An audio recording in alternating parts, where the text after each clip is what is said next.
Love Live is one of the biggest idol franchises from Japan, but how does its anime hold up? With 10 seasons, 2 OVAs, and 2 movies totaling up to roughly 50 hours of runtime, I will be ranking all of them with a tier list. Here's your spoiler warning. Now let's start with Love Live School Idol Project Season 1. Let's get straight to the point. Love Live School Idol Project Season 1 was great. The characters are iconic and enjoyable. The anime is about Honoka becoming a school idol with her friends to save her school from closing down. But Ellie, the student council president, doesn't allow school idols because to her, all school idols are amateurs, even Arise, which, honestly, I don't blame her. Ellie eventually has a change of heart as Honoka builds her idol group, Muse, and becomes a group of 9, including Ellie. They work towards competing in the school idol competition Love Live, but disaster strikes later as Honoka passes out from the ring during a concert, and later it's revealed that Kotori has to go overseas, leaving Muse behind.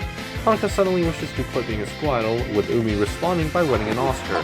Eventually, Honoka learns that Muse isn't Muse without all 9 members, so Honoka stops Kotori from boarding the plane, and that's pretty much it. As the first season, the characters are introduced pretty well and are relatable at times, such as needing the courage to try out new things, or being reminded that you're not alone and you can rely on your friends. The music is amazing, and the comedy here is one of the best in the anime series. Overall, this is a pretty great classic. S tier. There's not really a lot to say about Love Live School Idol Project OVA. It's really just a filler fever dream. The plot doesn't really make sense. Maki is absent from school. Ellie picks up a notebook with the rest of Muse going to visit Maki. Suddenly it turns nighttime. The rest of Muse meets up with a younger version of Maki for some reason, who returns to normal age for some reason, and then they perform for some reason. All I have to say about this one is that it really feels like filler, and the fact that it's implied to be a dream further proves my point. C tier. Love Live Season 2 was pretty good, and that should have been the end of Muse, but I'll get to that in a bit. This season focuses on Muse winning Love Live, and the inevitability of the third years graduating.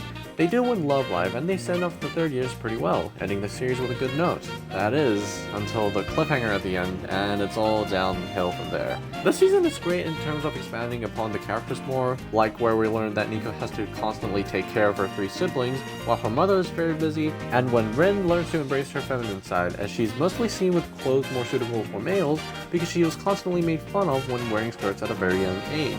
This is where we learn more about the characters, and as a result, root for them while they learn to overcome their fears. This season deals with the theme of having to say goodbye, and even though we have to part ways at some point, we can look back at the memories made and cherish them. This is a nice message to tell the audience, and the only thing holding the season back is that cliffhanger for the movie. Solid season overall, A tier.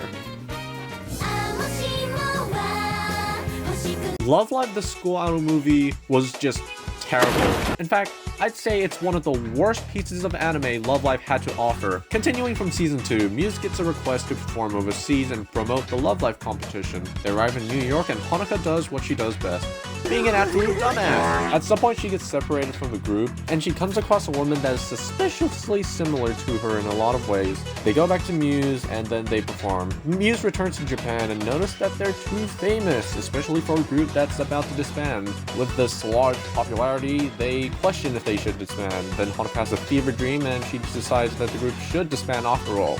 So there was just no point to the consideration of not disbanding, was there? They collab with many school idols across the nation to hold their final performance, and the end. The way that the plot is set up in this movie is very bizarre. Like, Muse is in New York, music sequence, bam, they're back in Japan. And like, the more serious moments aren't that great either. They're like sloppily shoved right between the happy moments. And with the added fact that the characters are somehow more annoying than the anime episodes, this movie is a complete mess. F tier.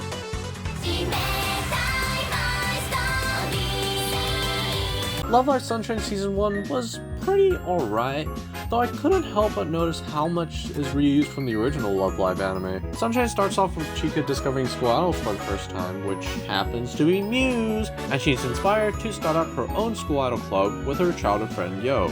The school idol group Aqua grows to 9 members by the end of the anime, but the third years were hardest to get because they were also school idols when they were first years, and Mari had to go overseas. But now, there is a bigger problem at hand as the school is planned to close down. So now, Aqua has two goals at hand: win Love Live and save their school from closing. Like the first Love Live, the first season of Sunshine does a good job at introducing the characters and making them relatable at times, like with Yo's story in episode 11, where she gets jealous because she feels like her childhood friend is drifting away from her, so Mari tells her to just be honest. This anime in general tends to have a lot more serious tones than the first Love Live, and it helps us relate to the characters more, making us root for them more. The recycling and tropes between this season and the original Love Live can be a bit distracting sometimes, especially since Chika explicitly strives to become just like Muse, but she learns that instead of following the same path as your idols, you should learn to draw your own path, which is a nice message to send to the audience.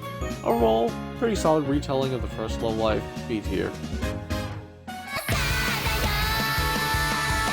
Love Live Sunshine Season 2 was pretty great, and it gets very emotional, especially since the school is closing down. This was very heartbreaking, and the fact that they were so close too. Like, 98 out of 100 applications. With the school confirmed to be closing down, Aqua wins Love Live and sends their school off with a good note. I think the main problem with bad endings where the protagonist fails to reach their goals is that it feels like the journey was all for nothing. But this season shows that we can't always have good things, and we should keep going without letting that bring us down. Now that's a pretty great message to tell the audience. Also, this season does a great job building upon the cast, like with Dia wishing to get closer to the juniors, and Riko overcoming her fear of dogs. Overall, it's a pretty great season that sends up Aqua in a good way. Well, at least until the movie. A tier.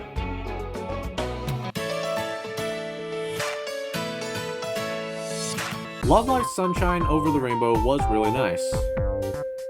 At least for the first 30 minutes, and then the rest of it got off the rails and became a bit confusing. Let's go over the main plot. After the graduation of the third years, the first and second years of Aqua are struggling to do well, especially in their first performance at the new school. They reunite with the third years at Italy, perform Saint Snow, and the first and second years of Aqua successfully pull off their own performance with help from the students from the old school and the new school. The end. My problem with this movie is the abundance of fillers. For context, there are about 3 plots happening at the same time. The first being the first and second years struggling to continue without the third years, the second being Leia struggling to continue without her sister Sarah, and the third being the fact that Mari has to be saved from forced marriage. To show you how much filler this movie has, the second and third plot add nothing to the first plot. You can remove both of those plots from the movie, and the story would still make sense. And the worst part is that the filler takes up at least half of the movie. Why is there so much filler? Why does Aqua going to Italy add nothing to the plot? It makes no sense. Anyway, this movie is a mess. It is better than the first Love Live movie, but that's a really low bar to pass, and the Sunshine movie did it with very minimal effort. C tier. I honestly think that Love Live Nijigasaki Season 1 is the best season out of the whole Love Live anime series. Fight me. The anime starts with 2 second years, Aimu and Yu, who go to a School Idol concert. Yu becomes a Setsuna stan and goes to visit the School Idol club, only to find out that it's been disbanded recently. They run into Kasumi, a member of the disbanded club, who strives to rebuild the group. Aimu becomes a School Idol, while Yu becomes the manager of the group. Together, they rebuild the club with the old members becoming School Idols again, including Setsuna, and they also gain new members. They eventually hold a School Idol festival, and that's pretty much it. The fact that the Nijigasaki High School Idol Club is a group of solo School Idols really gives off a more unique vibe than the rest of this series, and I really enjoy it. All of the members have their own chance to shine with an episode focusing on them, which helps out a lot in terms of understanding the characters. The art style is a lot simpler than previous anime series, but it's still pretty nice. Long story short, this is peak Love Live S tier. I remember watching Superstar Season 1 when it first came out, and I thought it was pretty alright. But rewatching it now, it was not that great. I can already hear the Leela fans rushing through the comments and typing in my IP address. But that doesn't change the fact that Superstar is very boring. So much of Superstar are things we've seen before in the franchise, such as the student council president hating school idols, the narcissist who only thinks for herself, the over-the-top school idol diehard, and the goofy childhood friend. It just feels stale at this point. Anyway, Cuckoo hears Kanon sing and she wants to become School Idols with her. Kanon doesn't want to at first, but eventually she agrees. Then they perform in a local competition and win the Best Newcomer award. They go from 2 idols to 5, including the student council president Ren, who learns that her late mother actually enjoyed being a school idol, so Ren learns to do that too. The School Idols work towards the Love Live competition, but get second in the Tokyo finals. They vow to do better next time, and that's pretty much it. The fact that there's a maximum of 5 members throughout the entire season really highlights how boring the characters can get. The only good thing I can really say about this season is how the main protagonist, Kanon, is very relatable and has good character development. But the season overall feels bland. Even the music sounds exactly what you think when the topic of the cheerful idol song comes up, even for Love Live standards. Well, that goes for all the music, except for Nonfiction, which is in episode 10. It took 10 episodes to get a good insert song. And also that one gray insert song that got stuck in my head after the 4th episode. Speaking of Sumire, the banter between her and Cuckoo is really annoying. The main motive behind Cuckoo's hatred for Sumire is opinions, just like the airstrike being laid out by the Leela fans. While there are a few funny moments here and there, it doesn't really change the fact that the season is really boring. I can't really recommend this. D tier. Love Live Nijigasaki Season 2 carries the peak from Season 1 very well. The addition of new characters are pretty nice, as well as building on already established characters. The anime begins with the Nijigasaki School Idols showcasing their promotional video, but technical difficulties happen, so Lanju steps in and performs Peak. She declines an invitation to join the School Idol Club, and the current School Idols perform in subunits. Another member of the Student Council, Shiriko, joins the School Idol Club. Lanju decides to leave Japan before being stopped by Mia, and they both join the School Idol Club as well. Yu and the 12 School Idols work towards their first own concert, and Aimu goes overseas to assist a fan in becoming a School Idol. Nijigasaki Season 2 continues to be amazing with its humor, music, and character development, especially with Shiriko overcoming her fear of falling into the same trap as her sister by failing to enter the Love Live competition, and Lanju warming up to others and learning that she can rely on her friends. The only problem I have with this anime is that for a new character, Mia doesn't really do much in this season. She's just there for the sake of being there. But other than that, this season is very amazing and unique, especially with being the first anime to actually do something notable with the subunits. S tier. After seeing how bad the first season was, I completely lowered my expectations of Superstar, and to my surprise, I still got disappointed. No, I don't think that this is an improvement to the first season. In fact, in some places, I'd say it's even worse than the first season. The season introduces some new characters who are better than the current cast of Leela, except for Wien. I really don't like her, as she's just there to be an asshole. It feels like the writers hastily shoved Sunny Passion away in favor of this prick, asshole character aside. Natsumi, Shiki, Mei, and Hinako are all pretty great. I don't really have any problems with their personalities or how they add to the story, but the original 5 pales in comparison to them. Ren's character was nerfed from Student Council President to Gamer, and Cuckoo's still a massive bitch towards Sumire. But what about the story? Well, for starters, I think it's nice how the season explored the struggles of the new members fitting in. And at the end of the season, Leela won Love Life, so good for them. My problem with the plot is the relationship between Sumire and Cuckoo, and it tries so hard to be like a friendly rivalry, something like Nico and Maki and Riko and Yoshiko, but there's so much toxicity, especially from Cuckoo. It just doesn't make sense. And there's this one scene where Sumire is shown to care so much for Cuckoo, but Cuckoo just straight up says to Sumire. That's just really rude. And that ending, oh, that ending. For context, there was this plot at the end where Wien wanted to use Kanon to get into a music academy overseas, and Kanon agrees to go, but then the last 30 seconds happen. Wien is actually joining Leela! Woohoo! Well, I can't be too mad about this. I mean, after all, Superstar already steals so much from the previous installments, so why wouldn't they include a bullshit cliffhanger? This season is terrible. E tier. Nijion Animation is a series of shorts going into the daily lives of Nijigasaki School Idols. It's based off the comic series Nijion, and it has a focus on comedy. This show is something you can quickly watch and get a good laugh out of. The art style is pretty cute, and the humor is well done. I don't really have much to say about this one, other than the fact that it's pretty good. A tier. Love Live Nijigasaki Next Sky was okay. My only nitpick is that I don't really like the fact that they skipped over Aimu's time overseas and just fast forwarded into her returning. I thought that was pretty lame. Anyway, the foreign school idol Ayla is taken around Tokyo by the Nijigasaki school idols, and she gets the courage to work hard as a school idol with a friend, Penelope. Meanwhile, Shiriko is discouraged by her stiff personality, but is reassured that she shouldn't be sad about it. And that's pretty much it. Yeah, it was alright. The fact that Shiriko is able to set a good example for Ayla was nice, and the insert songs Feel Alive and Go Our Way are some of my favorites. B tier. Genjitsu no Yohane was pretty alright. It's certainly a breath of fresh air in terms of the general setting of the anime. No, this is not an isekai. The anime starts with Yohane striving to be an idol, but she gets rejected, so she goes back to her hometown. She reunites with a pet wolf Lilaps and an old friend Hanamaru, and Yohane becomes a fortune teller. She also makes some new friends, and eventually, Yohane gets invited to participate in an audition, but during her farewell, disaster strikes as the city becomes covered in darkness, and with the power of friendship and music, Yohane and her friends save the city. And that's pretty much it. Now, is this a good Love Live spinoff? Yes. Is this a good anime in general?